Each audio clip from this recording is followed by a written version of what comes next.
ദൈവനാമത്തിന് മഹത്വം ഉണ്ടാകട്ടെ. May the name of the Lord be glorified. ഇന്ന് ഞങ്ങൾക്ക് കുടുംബമായിട്ട് ഈ സഭയിൽ കടന്നു വരുവാനും വലിയവനായ ദൈവത്തെ ആരാധിക്കുവാനും ഇടയാക്കി ഓർത്ത് ദൈവത്തെ സ്തുതിക്കുന്നു. I praise God that He has given us an opportunity to come as a family into this assembly. ഞങ്ങൾ ഇന്നലെയാണ് ഇവിടെ കടന്നു വന്നത്. എൻ്റെ വൈഫ് ലോയ്സ് ജിബുച്ചാച്ചൻ്റെ ജിബുച്ചാച്ചൻ ഞങ്ങളുടെ അങ്കിളാണ് ലോയ്സിൻ്റെ. Along with my wife Lois, I became here yesterday. Sister Lois and Jubi uncle is her uncle. ഞാനൊരു കോൺഫറൻസിന് വേണ്ടിയിട്ടാണ്, ദുബായിലുള്ള ഒരു കോൺഫറൻസിന് വേണ്ടിയിട്ടാണ് കടന്നു വന്നത്. ഇന്ന് ഉച്ചയ്ക്ക് ശേഷം ദുബായിലേക്ക് കടന്നു പോകും. അതിനുശേഷം 26-ാം തീയതി ഞങ്ങൾ തിരിച്ച് നാട്ടിലോട്ട് പോകാനായിട്ട് ആഗ്രഹിക്കുന്നു. I came here based on a conference to Dubai. I will be going there after this meeting in the afternoon, and after 26 I will be returning back to India. We will be returning back to India. ഇവിടെ ഇരിക്കുന്ന ചിലരെ ഞങ്ങൾക്ക് പരിചയമുണ്ടെങ്കിലും കൂടുതൽ പേരെ ഞങ്ങൾ അറിയുന്നില്ല. I only have a few acquaintances over here. ഞങ്ങൾ തിരുവനന്തപുരത്ത് മണ്ണന്തല ബ്രദറൻ സഭയോട് ചേർന്നാണ് കർത്താവിനെ ആരാധിച്ചു പോരുന്നത്. We are in fellowship with the Manantala Brethren Assembly. നമുക്ക് അല്പസമയത്തെ ചിന്തയ്ക്കായിട്ട് For our short meditation, സങ്കീർത്തനം 23-ന്റെ shall we turn our attention to Psalm 23? 23-ന്റെ 4-ാം വാക്യം വായിക്കാം. Psalm 23 and verse 4. Shall we all read that? കൂരിരുൾ താഴ്വരയിൽ കൂടി നടന്നാലും ഞാൻ ഒരു അനർത്ഥവും ഭയപ്പെടുകയില്ല. നീ എന്നോട് കൂടെ ഇരിക്കുന്നുവല്ലോ, നിന്റെ വടിയും കോലും എന്നെ ആശ്വസിപ്പിക്കുന്നു. Yea, though I walk through the valley of the shadow of death, I will fear no evil, for thou art with me. Thy rod and thy staff, they comfort me. ഞാനിങ്ങനെ ഒരു കഥ കേട്ടിട്ടുണ്ട്. ഒരു ബൈബിൾ കോളേജിൽ പ്രസംഗ പരിശീലനം നടത്തുകയായിരുന്നു. I have heard a story like this. They were trying to get very familiarized with about how to do preaching. അപ്പോൾ ഒരു സ്റ്റുഡൻറ്റ് ആ ടീച്ചറോട് ചോദിച്ചു, ഒരു നല്ലൊരു ഒരു പ്രസംഗത്തിന് ഏകദേശം എത്ര പോയിന്റ്സ് അക്കമിട്ട് പറയുന്നൊരു ഇതുണ്ടല്ലോ രീതി, എത്ര പോയിന്റ്സ് ഉണ്ടെങ്കിലാണ് ഒരു നല്ല പ്രസംഗം എന്ന് ചോദിക്കുകയുണ്ടായി. There was a student who asked the teacher like this, for a preaching, how many points is the best way to present it over there? അപ്പോൾ സാധാരണഗതിയിൽ പലരും പല രീതിയിൽ 5-10 പോയിന്റ്സ് ഒക്കെ പറയുന്നവരുണ്ട്.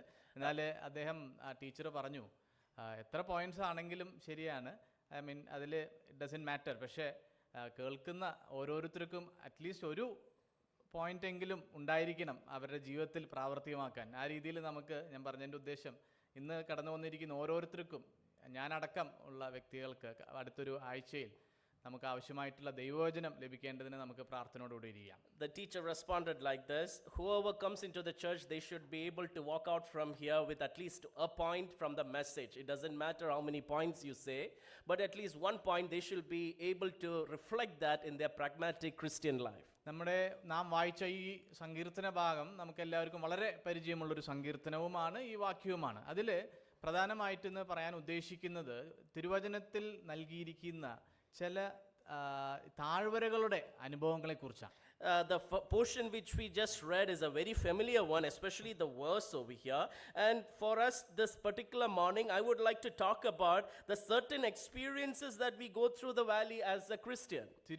തിരുവചനത്തിലെ പർവ്വതങ്ങളെക്കുറിച്ചും അതുപോലെ തന്നെ താഴ്വരകളെക്കുറിച്ചും പരാമർശമുണ്ട്. The Bible explains very clearly the life going through the mountains as well as the life going through the valley over here. പർവ്വതങ്ങളെക്കുറിച്ച് ഏകദേശം 500-ലധികം തവണ പരാമർശിച്ചിട്ടുണ്ടെങ്കിൽ താഴ്വരകളെ കുറിച്ച് 48 തവണയേ എഴുതിയിട്ടുള്ളൂ. As more than 500 times as it is mentioned about the life through the mountains, it is only mentioned 48 times going through the valley over here in the scriptures. സീനായി മല, മറുരൂപമല, ഗോൽഗോത്ത മല, അങ്ങനെ മലകളെ കുറിച്ച് നാം കേൾക്കുമ്പോൾ കൂടുതലും ദൈവത്തിന്റെ സാന്നിധ്യത്തെ കുറിച്ച് പ്രതിപാദിക്കുന്നതായിട്ട് മനസ്സിലാക്കാനായിട്ട് സാധിക്കും. Mount Sinai, Mount Golgotha, everything that is correlated with the mountain is always referring to the presence of God, and there we should also understand the valleys also have a certain reference to that. അപ്പോൾ ഇവിടെ കൊടുത്തിരിക്കുന്ന താഴ്വരയെ കുറിച്ച് നാം നോക്കുമ്പോൾ അവിടെ എഴുതിയിരിക്കുന്ന ചില വാക്കുകൾ ശ്രദ്ധിച്ചാൽ നമുക്ക് മനസ്സിലാക്കാനായിട്ട് സാധിക്കും.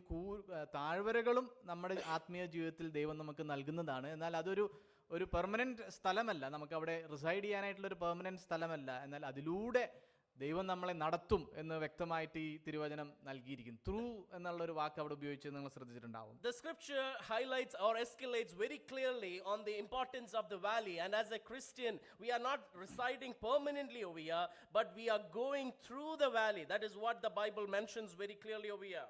ഒരു ഇംഗ്ലീഷ് ഹിമ്മിൽ ഇങ്ങനെ ഒരു പാട്ട് നിങ്ങൾക്ക് അറിയായിരിക്കും. God of the mountains is also God of the valleys. അത് ഇംഗ്ലീഷിലായതുകൊണ്ട് ഞാൻ അങ്ങനെ പറഞ്ഞു എന്നേ ഉള്ളൂ. അപ്പോൾ ഈ തിരുവചനങ്ങൾ പറയുന്ന പ്രകാരം തന്നെ നമ്മുടെ ആത്മീയ ജീവിതത്തിലും പർവ്വതങ്ങളുടെ അനുഭവം അതുപോലെ തന്നെ താഴ്വരകളുടെ അനുഭവം നമ്മുടെ ജീവിതത്തിൽ ഓരോരുത്തരുടെയും ജീവിതത്തിൽ ഉണ്ടായിരിക്കും എന്നുള്ളത് തീർച്ചയാണ്. As the hymn very clearly indicated to us, God of the mountain is also God of the valley. Similarly, we also have to recognize God is also there with us even when we go through the valley over here. ആവർത്തന പുസ്തകം 11:11 അവിടെ എഴുതിയിരിക്കുന്നു, നിങ്ങൾ കൈവശമാക്കാൻ പോകുന്ന ദേശത്തിലെ പർവ്വതങ്ങളും അതുപോലെ തന്നെ താഴ്വരകളും ഉണ്ടായിരിക്കുമെന്നുള്ളത്. The book of Numbers chapter ആവർത്തനം Deuteronomy chapter 11 and verse 11 very clearly says, the mountains which you conquer, you are also going to conquer, even the valleys over there. നമുക്ക് നൽകിയിരിക്കുന്ന സമയത്തിനുള്ളിൽ ചില താഴ്വരകളെ കുറിച്ച് ഒന്ന് നോക്കാം. അതിൽ നിന്ന് നമുക്ക് ലഭിക്കുന്ന പാഠങ്ങൾ ഉൾക്കൊണ്ടുകൊണ്ട് നമുക്ക് ഇന്ന് ആയിരിക്കാം.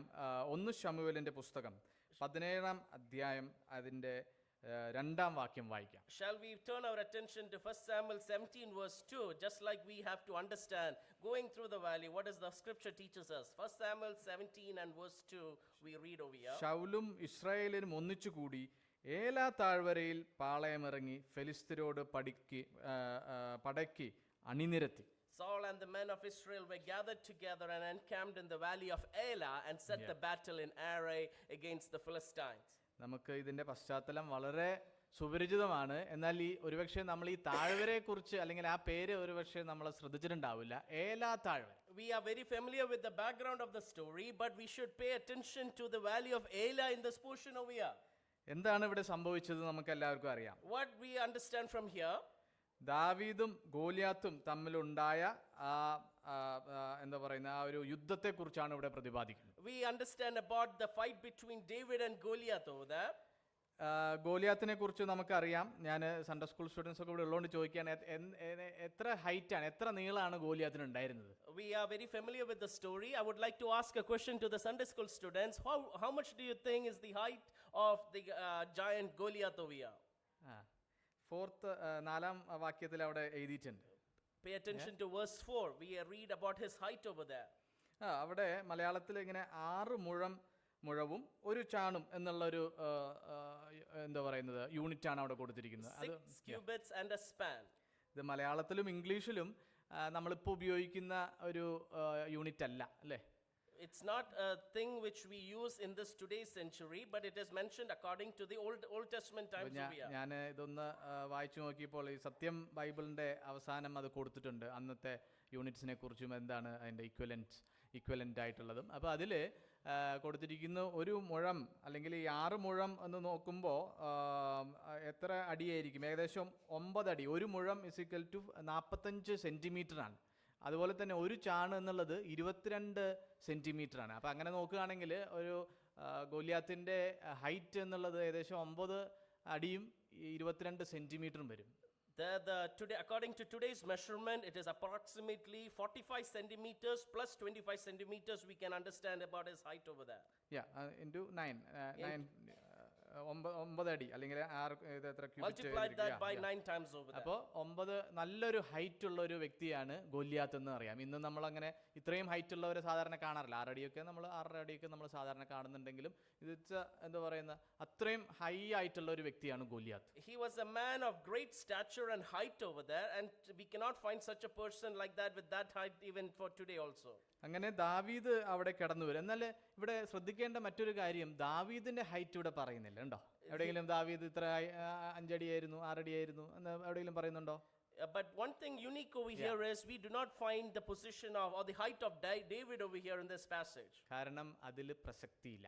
But for that we do understand there is nothing uniqueness or there is no specialty about that. കാരണം ദൈവം ദാവീദിനോട് കൂടെ ഉണ്ടായിരുന്നു. അപ്പോൾ അതുകൊണ്ട് ദാവീദിൻ്റെ എന്തെങ്കിലും ക്വാളിറ്റിയിൽ അവിടെ അവൻ്റെ എന്തെങ്കിലും ഗുണവിശേഷങ്ങൾ അവിടെ പ്രസക്തിയില്ലാതാകുന്നു. The reason the Bible does not highlight about the height of David, because the only quality David had was God was with him, and nothing more than what that was essential over there. അങ്ങനെ ശൗലും ഇസ്രായേലരും ഇവിടെ ഈ ഏലാ താഴ്വരയിലെ അവിടെ പാളയമിറങ്ങി ഫെലിസ്ത്യരോട് പടയ്ക്ക് അണിനിരക്കുന്നു. ഫെലിസ്ത്യർ ഓരോ ദിവസവും ഈ ഗോലിയാത്തിനെ അവരുടെ മുന്നിലേക്ക് അയച്ച് അവരെ വെല്ലുവിളിക്കുന്നതായിട്ട് കാണാനായിട്ട് സാധിക്കും. എത്ര ദിവസമാണ് ഗോലിയാത്ത് അവിടെ വെല്ലുവിളിച്ചുകൊണ്ടിരുന്നത് എന്നറിയാമോ? എത്ര ദിവസം ഉണ്ടായിരുന്നു Goliath? Saul and the men of Israel, they were getting ready for war by the valley of Elah, and we understand how Philistines were presenting Goliath in front of them and challenging the Israel. But how many days were there Goliath and the Philistines were there? Do we know? 16-ാം വാക്യത്തിൽ വായിക്കുമ്പോൾ ആ ഫെലിസ്ത്യൻ 40 ദിവസം എന്ന് പറഞ്ഞാൽ ദാവീദ് അവിടെ വരുന്നതിന് മുൻപേ തന്നെ ഏകദേശം 40 ദിവസം എല്ലാ ദിവസവും വരികയും അവരെ വെല്ലുവിളിക്കുകയായിരുന്നു. അദ്ദേഹത്തെ നേരിടാൻ, ഫെലിസ്തീനെ നേരിടാൻ ആരും ഇസ്രായേലിൽ ഉണ്ടായിരുന്നില്ല എന്ന് കാണിച്ചു. We recognize the passage very clearly says even before David came that Goliath was challenging Israel and the army over there for 40 days continuously over there. ദാവീദ് അവിടെ കടന്നു വരുന്നത് ഇദ്ദേഹത്തോട് യുദ്ധം ചെയ്യാനോ അല്ലെങ്കിൽ അങ്ങനെ എന്തെങ്കിലും സംഭാഷണം ഏർപ്പെടുവാനോ ഒന്നുമല്ല. ദാവീദ് അവിടെ ഒരു എന്താ പറയുന്നത്, അദ്ദേഹം ഒരു ഡെലിവറി ബോയ് ആയിട്ടാണ് അവിടെ വരുന്നത്. പിതാവിൻ്റെ ചില അവിടെ കൊടുത്തിട്ടുണ്ട്, നമുക്ക് അറിയാവുന്ന കാര്യങ്ങളാണ്, ഞാൻ വായിക്കുന്നില്ല. സഹോദരൻ്റെ കൂടെ സഹോദരങ്ങളുടെ അടുക്കൽ ചെല്ലുകയും അവർക്ക് അപ്പം കൊടുക്കാനും മലരും ഒക്കെ കൊടുക്കുവാനായിട്ട് is just a delivery boy അല്ലേ? We understand David does not come with the purpose of going to attack over there. He is only there to deliver something to his brethren over there.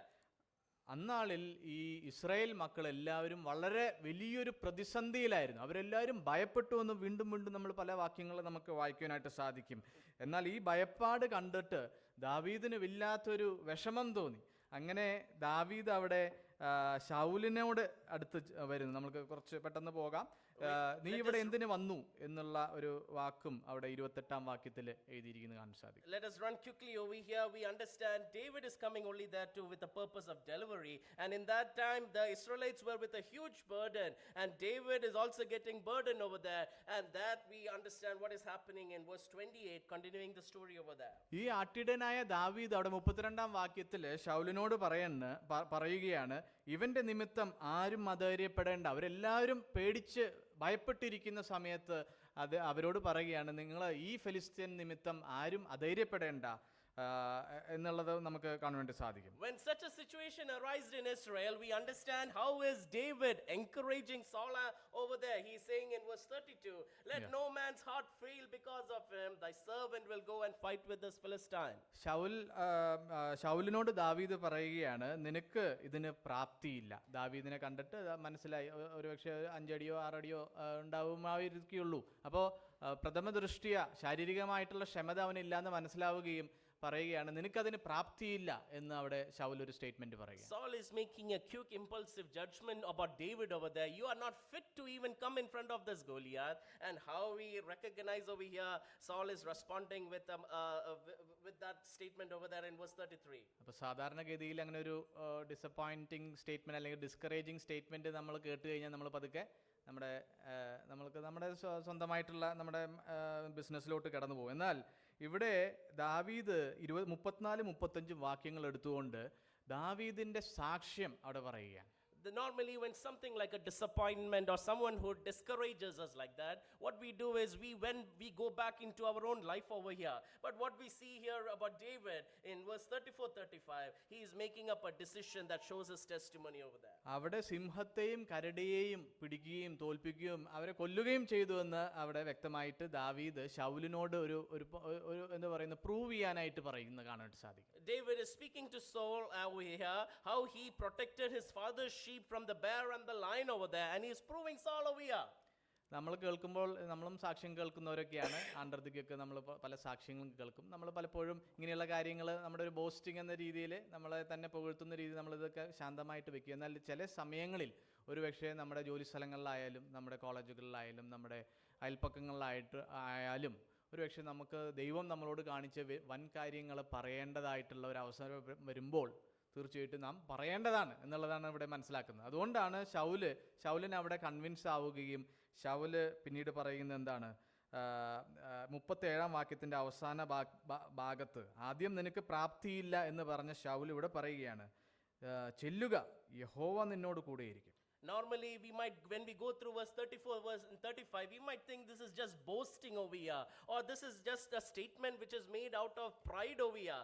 But this is where David teaches us, or what we can learn from here is, what the Lord is doing for us, we have to testify boldly amidst our colleagues, amidst our friends. And then we understand, as a result of the testimony, what happens in verse 37. The Saul who said, you are not fit or eligible to David. He is praising David, God, and then saying to David like this, how you should go forward over here. നമുക്ക് പിന്നീടുള്ള കാര്യങ്ങൾ നമുക്ക് വ്യക്തമായിട്ട് അറിയാവുന്നതാണ്. ഒരു കല്ലുകൊണ്ട്, വളരെ insignificant ആയിട്ടുള്ള റിസോഴ്സ് കൊണ്ട് ദാവീദ് ഫെലിസ്തനായ ഗോലിയാത്തിനെ തോൽപ്പിക്കുന്നതായിട്ട് കാണാൻ സാധിക്കും. Then we understand how the story concludes over there, how David takes only a flint of stones over there, and he defeats the giant Goliath over there, an instrument which was insignificant in the eyes of people. How God used David to defeat Goliath over there. 45 വാക്യത്തിൽ അവിടെ ദാവീദ് തൻ്റെ സ്വന്തമായിട്ടുള്ള കഴിവുകൊണ്ടല്ല എന്ന് വ്യക്തമായിട്ട് അവിടെ പറയുകയാണ്. ഫെലിസ്തീനോട് പറയുന്നു, യഹോവയുടെ നാമത്തിൽ നിന്റെ നേരെ വരുന്നു. How we see in verse 45, how David is responding to the Philistine, I come to you in the name of Jehovah. നമുക്ക് അപ്പോസ്തല പ്രവർത്തികൾ 3-ാം അധ്യായത്തിലും ഇങ്ങനെ ഒരു സന്ദർഭം വരുന്നുണ്ട്. അവിടെ പത്രോസും യോഹന്നാനും ദൈവാലയത്തിലേക്ക് കടക്കുമ്പോൾ അവിടെ ഒരു മുടന്തനായ വ്യക്തി സുന്ദരം എന്ന ദൈവാലയത്തിൽ ഇരുന്ന് ഭിക്ഷയാചിക്കുന്നത് കാണാനായിട്ട് സാധിക്കുന്നു. അവിടെ അദ്ദേഹം ഭിക്ഷ ചോദിക്കുമ്പോൾ പത്രോസും യോഹന്നാനും തന്നോട് പറയുന്നു, വെള്ളിയും പൊന്നും എനിക്കില്ല, എനിക്കുള്ളത് ഞാൻ നിനക്ക് തരുന്നു, യഹോവയുടെ നാമത്തിൽ അല്ലെങ്കിൽ കർത്താവിൻ്റെ നാമത്തിൽ എഴുന്നേറ്റ് നടക്കുക എന്ന് പറയുന്നുണ്ട്. A similar situation we read in Acts chapter 3 between Peter, John and a beggar over there. How Peter is responding, I do not have silver and gold, but what I have I give you in the name of Jesus Christ of Nazareth over there.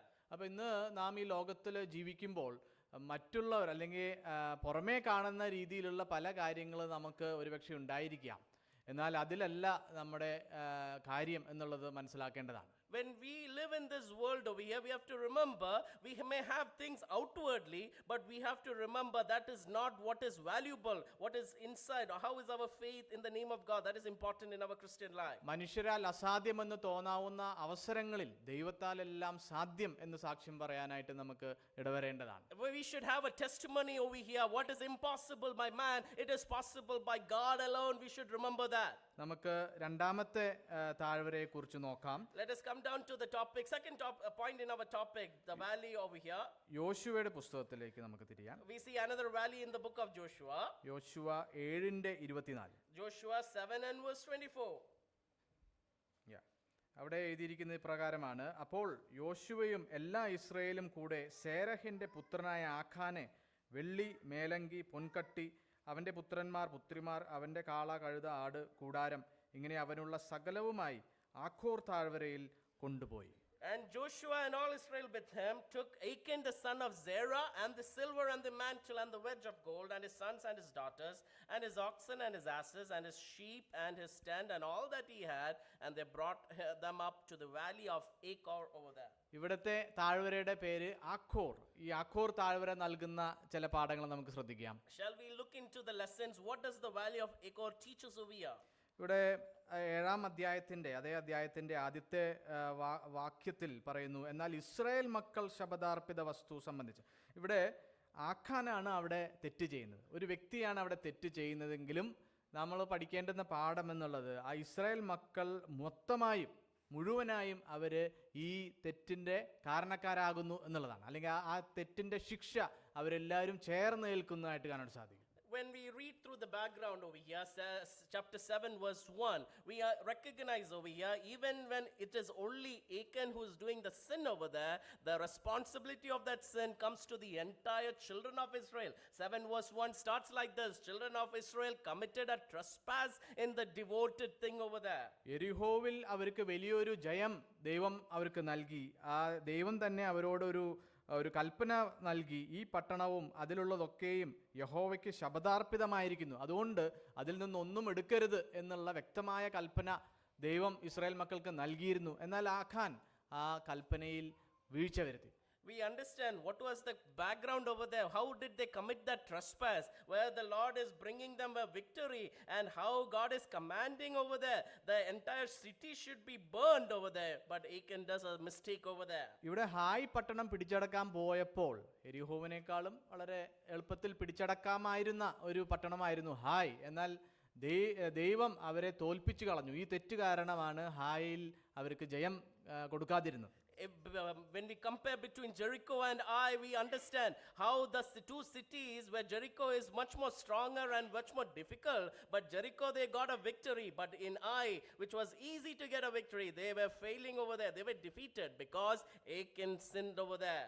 അപ്പോൾ ഈ Achor താഴ്വരയിൽ നമ്മളെ പഠിപ്പിക്കുന്ന പാഠം എന്നുള്ളത്, നമ്മളും ദൈവസഭയിലൊക്കെ ആയിരിക്കുമ്പോൾ നമുക്കറിയാം, ചില സഭകളിലൊക്കെ ഒരുപക്ഷെ ഒരു വ്യക്തിയുടെ ഒരു ചെറിയൊരു തെറ്റ് കാരണം മുഴുവൻ സഭയും അതിൽ ആ തിക്താനുഭവം അനുഭവിക്കുന്നതായിട്ട് കാണാൻ സാധിക്കും. We understand from the valley of Achor like this, and which we can look in our practical life.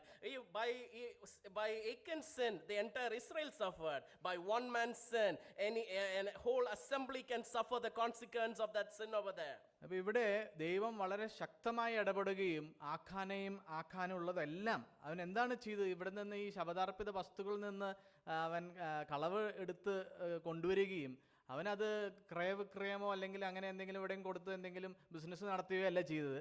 അവനത് തൻ്റെ പാളയത്തിനുള്ളിൽ എന്തു പറഞ്ഞു, മൂടി വെച്ചു. We understand when God commanded the entire things and the city have to be destroyed in Jericho. What does Achan do? Achan goes over there and takes the spoils over there and hides it over there, and there we understand God punishing over there. കുഴിച്ചിട്ടിരിക്കുന്നു എന്നാണ് അവിടെ ആ വാക്ക് ഉപയോഗിച്ചിരിക്കുന്നത്. നമുക്ക് ഒരു പുതിയ നിയമത്തിൽ നമുക്ക് ഇതിനെക്കുറിച്ച് ഒരു ദൃഷ്ടാന്തമുണ്ട്. ഒരു താലന്ത് കിട്ടിയ ആ വ്യക്തി എന്താ ചെയ്തത്? അത് കുഴിച്ചിട്ടു. അവനെ ഒന്നും വേറെ ക്രയവിക്രയങ്ങളൊന്നും ചെയ്യാനായിട്ട്, ബിസിനസ് ഒന്നും ചെയ്യാനായിട്ട് സാധിച്ചില്ല. അവൻ കുഴിച്ചിട്ടു. പ്രത്യേകിച്ച് ചെയ്യാനൊന്നുമല്ല, പക്ഷേ അത് കണ്ട് മോഹിച്ച് ആ തെറ്റ് ചെയ്യാനായിട്ട് ഇടവന്നു എന്നുള്ളതാണ്. We understand this is a comparison to what we see in the talents over there in the New Testament, how it is buried, just like the silver, items were taken and buried over there. It is coming out of the lust, and the Achan sinned over here. We can understand the similarity over here.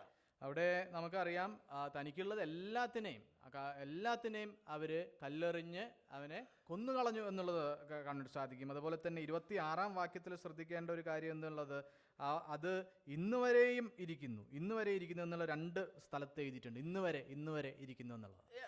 A phrase which we have to pay attention, verse 26, the valley of Achor unto this day it is a reminder to what Achan did, and it shows the fierceness of the anger of God over here. ഇന്ന് വരെ എന്നുള്ള ആ പ്രയോഗം തിരുവചനത്തിൽ ഏകദേശം 6 സ്ഥലങ്ങളിൽ കാണുന്നു എന്നാണ് പണ്ഡിതന്മാർ പറയുന്നത്. We recognize over here how Achan was stoned, and this is a mention over here how it is significant, and approximately scholars have said like this. Accordingly 6 times this has been referenced over there, unto this day. എന്താണ് അതിൻ്റെ ഒരു പ്രസക്തി? ഇന്ന് വരെ എന്നുള്ള ആ വാക്കിൻ്റെ പ്രസക്തി എന്താണ്? ദൈവത്തിൻ്റെ ആത്മാവ് അത് രേഖപ്പെടുത്തിയിരിക്കുന്നത് ഈ തിരുവചനം എഴുതിയ സമയത്ത്, എഴുത്തുകാർ ആ സമയത്ത് ജീവിച്ചിരുന്ന സമയത്ത് അത് ഉണ്ടായിരുന്നു എന്നുള്ളത് തന്നെയാണ് അതിൻ്റെ അർത്ഥം. എന്നാൽ ഇന്ന് നമുക്ക് എന്താണ് അതിൻ്റെ റെലവൻസ് എന്നുള്ളത്? ഈ സത്യം ഇന്ന് വരെയും ഇരിക്കുന്നു എന്നുള്ളതാണ്. Unto this day, what is so special about it? We study from the scholars over here. Those who have been looking at this passage understood there is a specific significance, whoever recognized it. But today also we can recognize certain significance. What does the scripture hold for us over here? അതുകൊണ്ട് ചെറിയ ലാഭങ്ങൾക്ക് വേണ്ടി തെറ്റുകൾ ചെയ്യാനായിട്ട് നമ്മുടെ ജോലി സ്ഥലങ്ങളിലോ എവിടെയായിരുന്നാലും ചെറിയ ലാഭങ്ങൾക്ക് ഒരുപക്ഷെ നമ്മൾ ചെറുതായിട്ടൊക്കെ നമ്മുടെ പ്രിൻസിപ്പൾസും സ്പിരിച്വൽ വാല്യൂസൊക്കെ ഒന്ന് മാറ്റിവെച്ച് ആരും കാണില്ല എന്നൊക്കെ വിചാരിച്ച് നമ്മൾ ചെയ്യുന്ന തെറ്റുകൾക്ക് അത് നിത്യമായിട്ടുള്ള ഭവിഷ്യത്ത് ഉണ്ടാവുമെന്നുള്ളതാണ് ഈ ആഖാൻ്റെ ഈ ആഖോർ താഴ്വരയിൽ നിന്നും നമ്മളെ പഠിപ്പിക്കുന്നത്. The lesson to recognize from here is how the Lord is showing to us for our small profits, small gains, when we compromise in our Christian life, there is the Lord punishing us. How the consequence is not for a short time, it is eternal over there, and how it is a punishment to the entire family. That is the one lesson which we can learn from the sin of Achan and sin and from the valley of Achor over here. ഒരു വ്യക്തി കാരണം മറ്റ് ഉള്ളവർ അനുഭവിക്കുന്ന തിക്താനുഭവത്തെക്കുറിച്ച് നമ്മൾ നോക്കുമ്പോൾ യോനയെക്കുറിച്ച് നമ്മൾ അതല്ലേ പഠിക്കുന്നത് അല്ലേ? ഈ താൻ കാരണം, യോന കാരണം ആ കപ്പൽ മുഴുവനും കപ്പൽ ഛേദത്തിൽ അകപ്പെടുന്നതായിട്ട് കാണാൻ സാധിക്കും. ഒരു വ്യക്തി, one person. When we study about the sin of one man and how the entire Israel is suffering, we can also see a similarity in the life of Jonah, where his disobedience caused an entire havoc for the people in the ship over there. എബ്രായ ലേഖനം 12:29 നമുക്കറിയുന്ന വാക്യാണ്, നമ്മുടെ ദൈവം ദഹിപ്പിക്കുന്ന അഗ്നിയാണല്ലോ എന്നുള്ളത് എഴുതിയിരിക്കുന്നു. When we read through Hebrews chapter 12 and verse 29, our God is a consuming fire, we read over there. അതുപോലെ തന്നെ ഈ താഴ്വരയിൽ നിന്ന് പഠിക്കേണ്ട പാഠം എന്നുള്ളത്, ദൈവം നമ്മളിൽ നിന്ന് 100% അനുസരണം എക്സ്പെക്ട് ചെയ്യുന്നു. അതായത് 99% മാത്രം പോരാ, 100% അനുസരണമുള്ളവരായി ജീവിക്കണം എന്ന് ദൈവം നമ്മിൽ നിന്ന് ആഗ്രഹിക്കുന്നു. Another lesson which we can learn from Achan and the valley of Achor over here is how God is expecting 100% obedience, and it is not just a 99% obedience from our Christian life. ഒരു താഴ്വരയും കൂടി പെട്ടെന്ന് നമുക്ക് നോക്കി അവസാനിപ്പിക്കാം. I would like to take one more portion and then conclude quickly. സംഖ്യാപുസ്തകം 13:23. The book of Numbers chapter 13 and verse 23. Our Eshcol താഴ്വരയോളം ചെന്ന് അവിടെ നിന്ന് ഒരു മുന്തിരിവള്ളി കുലയോടെ പറിച്ചെടുത്ത് ഒരു തണ്ടിന്മേൽ കെട്ടി 2 പേർ കൂടി ചുമന്നു. അവർ മാതളപ്പഴവും അത്തിപ്പഴവും കൂടെ കൊണ്ടുപോന്നു. And they came unto the valley of Eshcol and cut down from thence a branch with 1 cluster of grapes, and they bare it upon a staff between 2. They brought and also of the pomegranates and of the figs. ഇവിടെ Canaan ദേശം ഒറ്റുനോക്കുന്നതിനായിട്ട് 12 പേരെ അയക്കുന്നത് നമുക്കറിയാം. അവരെല്ലാവരും പ്രഭുക്കന്മാരായിരുന്നു എന്ന് 13-ാം അധ്യായത്തിൻ്റെ 2-ാം വാക്യത്തിൽ എഴുതിയിരിക്കുന്നു. അപ്പോൾ എല്ലാം കൊണ്ടും നല്ലൊരു ക്വാളിഫൈഡ് ആയിട്ടുള്ള 12 പേരാണ് പോകുന്നത്. എന്നാൽ അവിടെ എന്താണ് സംഭവിക്കുന്നത് നമുക്കറിയാം. We understand the background of this passage. They are sending spies over there to overlook into the land of Canaan, and we understand the people who are going, they are well qualified to spy in that land. And what is the response we understand over ഇവിടെ there? യോശുവയും കാലേബും ഒഴിച്ച് ബാക്കി എല്ലാവരും ആ പ്രദേശത്തെക്കുറിച്ച് ഒരു ദുർവർത്തമാനം കൊണ്ടുവരാനായിട്ടാണ് ഇടയായത്. Except Joshua and Caleb, we understand the rest of them were providing a discouraging statement over there into the land of Canaan. അവിടെ അവർ പറയുന്നു, ജനങ്ങൾ ബലവാന്മാരും പട്ടണങ്ങൾ ഏറ്റവും ഉറപ്പും വലിപ്പവും ഒക്കെയാണ്. അതുപോലെ തന്നെ 33-ാം വാക്യത്തിൽ അവർ പറയുന്നു, അവരുടെ മുമ്പാകെ ഞങ്ങൾ വെട്ടുക്കിളികളെ പോലെയാണ്. ഞങ്ങൾ ഒന്നുമല്ല, അവരും അനാഖ്യ മല്ലന്മാർ, ഗൗലിയാത്തിനെ പോലെയുള്ള മല്ലന്മാരായിരുന്നു. പക്ഷെ ഞങ്ങൾ ദാവീദിനെ പോലെ വെട്ടുക്കിളികളായി തോന്നി. We recognize from the verses 32 and 33 how the 10 of them were providing a discouraging, a evil report, stating over there, we are only like grasshoppers in front of the people of Canaan over there.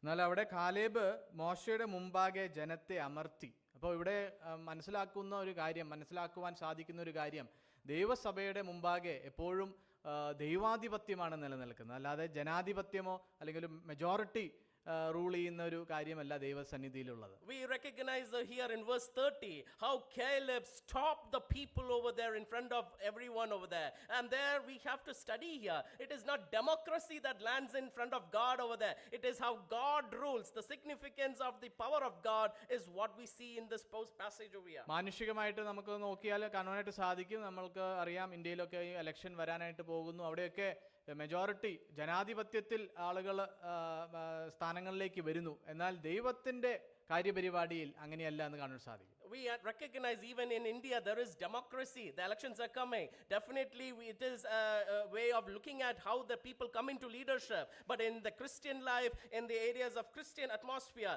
it is not a democracy. It is only and only where God is ruling over here. അപ്പോൾ യോശുവയെ പോലെയും കാലേബിനെ പോലെയുള്ള leaders, spiritual leaders നമുക്കിന്ന് നമ്മുടെ സഭകളിലും നമ്മുടെ സമൂഹത്തിലും ആവശ്യമാണെന്ന് വ്യക്തമായിട്ട് നമുക്ക് കാണാനായിട്ട് സാധിക്കും. What we read and study from this passage is how the Bible is encouraging leaders like Joshua and Caleb who are stopping such ways of people who are demanding a democracy over there. 14 അധ്യായത്തിന്റെ 8ഉം 9ഉം വാക്യങ്ങൾ വായിക്കുമ്പോൾ നമുക്ക് മനസ്സിലാക്കാനായിട്ട് സാധിക്കുന്നത് എന്താണ്? നമ്മോട് കൂടെ യഹോവ ഉള്ളതുകൊണ്ട് അവരെ ഭയപ്പെടരുത്. ദൈവത്തിന്റെ ഹിതമാണെങ്കിൽ 8ാം വാക്യത്തിൽ പറയുന്നു, യഹോവ നമ്മിൽ പ്രസാദിക്കുന്നുവെങ്കിൽ അവൻ നമ്മെ പാലും തേനും ഒഴുകുന്ന ദേശത്തേക്ക് കൊണ്ടുചെന്ന് നമുക്കത് തരും എന്നുള്ള വാഗ്ദത്തം ദൈവം തരികയാണ്. There is a promise of God in the scripture in chapter 14 of Numbers verses 8 and 9. How if Jehovah delights in us, he will bring us into this land and give it unto us a land which floweth with milk and honey. നമുക്ക് പിന്നീടുള്ള കാര്യങ്ങൾ അറിയാം. എന്താണ് ഈ ദുർവർത്തമാനം പറഞ്ഞവർക്ക് സംഭവിച്ചത് 10 പേർക്ക് അതറിയാമോ? What happened to those people in verse 13, verse 32 who said about that evil report or that discouraging report over there? 14ാം അധ്യായത്തിന്റെ 37ാം വാക്യത്തിൽ അവിടെ എഴുതിയിരിക്കുകയാണ്, ദേശത്തെക്കുറിച്ച് ദുർവർത്തമാനം പറഞ്ഞവരുമായ പുരുഷന്മാർ യഹോവയുടെ മുമ്പാകെ ഒരു ബാധ കൊണ്ട് മരിച്ചു എന്ന്. There we read in verse 33 and 34 in chapter 14. What about those 10 people who gave an evil report over there? They died over there നമുക്കറിയാം ഈ എസ്കോൾ താഴ്വര നമ്മളെ പഠിപ്പിക്കുന്ന പാഠം എന്നുള്ളത് ദൈവത്തിന് പ്രസാദമുണ്ടെങ്കിൽ ദൈവം നമുക്ക് നൽകിയിരിക്കും. തൻ്റെ വാഗ്ദത്തം അതാണ്. എന്നാൽ നാം ശ്രദ്ധിക്കേണ്ടത് എന്താണ്? ദൈവത്തിൻ്റെ ഹിതപ്രകാരമാണോ നാം പറയുന്ന കാര്യങ്ങളും ചെയ്യുന്ന പ്രവൃത്തികളും എന്നുള്ളതാണ്. What we can learn from the valley of Eshcol is that here is, if the Lord delights, if Jehovah delights in us, we will have it. But the thing to remember here is, are we following according to the will of God? Are we going according to his plan over here? Philippi ലേഖനം 4:13 വാക്യം നമുക്ക് എല്ലാവർക്കും അറിയുന്ന വാക്യാണ്. എന്നെ ശക്തനാക്കുന്നവൻ മുഖാന്തരം ഞാൻ സകലത്തിനും മതിയാകുന്നു എന്നുള്ള We all know what does Philippians 4 and verse 13 says over there. I can do all things in him that strengtheneth me. നാം 3 താഴ്വരകളെ കുറിച്ചാണ് നാം നോക്കിയത്. സമയം കഴിഞ്ഞിരിക്കുന്നു, നമുക്ക് എത്രയും പെട്ടെന്ന് നിർത്താം. അപ്പോൾ ഈ താഴ്വരകൾ, ഈ 3 താഴ്വരകൾ മാത്രമല്ല, അനേക താഴ്വരകളെക്കുറിച്ച് തിരുവചനത്തിൽ പ്രതിപാദിച്ചിട്ടുണ്ട്. സങ്കീർത്തനം 84:6 കണ്ണുനീർ താഴ്വരയെക്കുറിച്ച് പറഞ്ഞിരിക്കുന്നു. അങ്ങനെ പല താഴ്വരകളും. ഇതെല്ലാം ഈ ദൃഷ്ടാന്തങ്ങൾ, ഈ താഴ്വരയൊക്കെ നമുക്ക് അനേക പാഠങ്ങൾ, ആത്മീയമായിട്ടുള്ള പാഠങ്ങൾ നമുക്ക് നൽകുന്നു എന്നുള്ളതാണ്. There are spiritual lessons which the Bible is teaching to us regarding the valleys over there, especially in Psalms 84, the valley of tears also it's mentioned over there, and how the Bible is escalating to us several spiritual insights over here. And today we only looked at 3 valleys over there from the 3 passages in the scriptures. ഇവിടെ ദാവീദിനെ കുറിച്ച് നാം നോക്കിയപ്പോൾ മനസ്സിലായി, അവന് ഒട്ടും significant ഇല്ലാത്ത ഒരു വ്യക്തിയായിരുന്നു. എന്നാൽ ആ വ്യക്തിയെ ദൈവം ഉയർത്തി.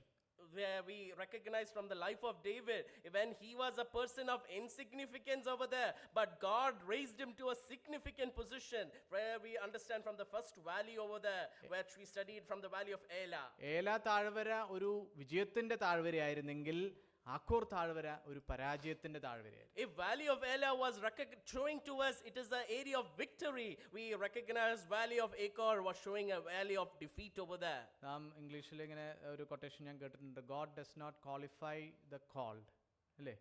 He does not call the qualified, but he qualifies the called. നേരെ തിരിച്ച്, he qualifies the called എന്നുള്ളതാണ്. അപ്പോൾ ദാവീദ് അവന് മറ്റുള്ളവരുടെ മുമ്പാകെ ഒരു ക്വാളിറ്റിയോ ക്വാളിഫിക്കേഷനോ ഒന്നും ഇല്ലായിരുന്നു. എന്നാൽ ദൈവം അവനെ ക്വാളിറ്റി ഉള്ളവനാക്കി തീർത്തു, ക്വാളിഫൈ ചെയ്തു.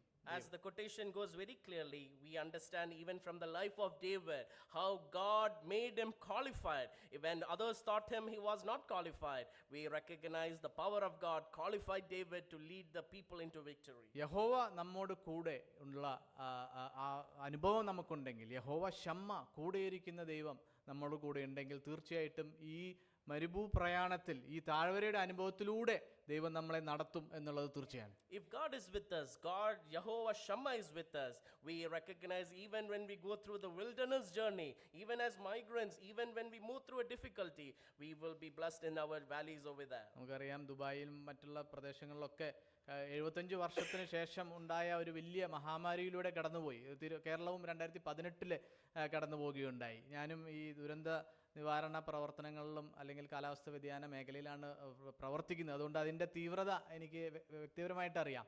എന്നാൽ ഈ താഴ്വരയിലൂടെയും ദൈവം നമ്മളെ നടത്തുമെന്നുള്ളത്. ഒരു മഴയും തോരാതിരുന്നിട്ടില്ല എന്ന പാട്ട് നമുക്കറിയാം. We understand how Dubai and the other regions in this United Arab Emirates suffered a huge flooding over here in the midst of 75 years over there, even in our dear own Kerala in 2018. I do understand that gravity over there of such a flooding because I'm working in such areas, but we can remember there is no rain that stops, there is no area where we can conquer over there. സങ്കീർത്തനം 30:5 പറയുന്നു, സന്ധ്യയിൽ കരച്ചിൽ വന്ന് രാപ്പാർക്കും, ഉഷസ്സിലോ ആനന്ദം വരും. Psalm 30 and verse 5 very clearly reminds us over there, his favor is for a lifetime. Weeping may tarry for the night, but joy comes in the morning. Because he is the lily of the valley, അല്ലേ? ആ പാട്ട് നമുക്കറിയാം. Because we can recognize with the song, he is a lily of the valley. ആ രീതിയിൽ നമ്മുടെ ആത്മീയ ജീവിതത്തെ നമുക്കൊന്ന് ശോധന ചെയ്യാം. വരുന്ന ദിവസങ്ങളിൽ ഈ താഴ്വരയുടെ അനുഭവങ്ങൾ നമുക്കും ഒരു പാഠമാകട്ടെ എന്ന് ആഗ്രഹിക്കുകയും പ്രാർത്ഥിക്കുകയും ചെയ്തുകൊണ്ട് ഈ സമയത്തിൽ നിന്ന് വിരമിക്കുന്ന ദൈവനാമം മഹത്വപ്പെടുമാറാകട്ടെ. Let us introspect our Christian lives along with the valleys which we studied. May the Lord help us with these words. സമയം നൽകിയ സഭയിലുള്ള ഉത്തരവാദിത്തപ്പെട്ടവരോട് പ്രത്യേകം നന്ദിയും അറിയിക്കുന്നു. I do thank the responsible people who have granted me this time. Amen. തുടർന്നും ഞങ്ങളെ പ്രാർത്ഥനയിൽ ഓർക്കണം എന്ന് അപേക്ഷിക്കുന്നു. Please do remember us in prayers. ദൈവനാമം മഹത്വപ്പെടട്ടെ. Amen.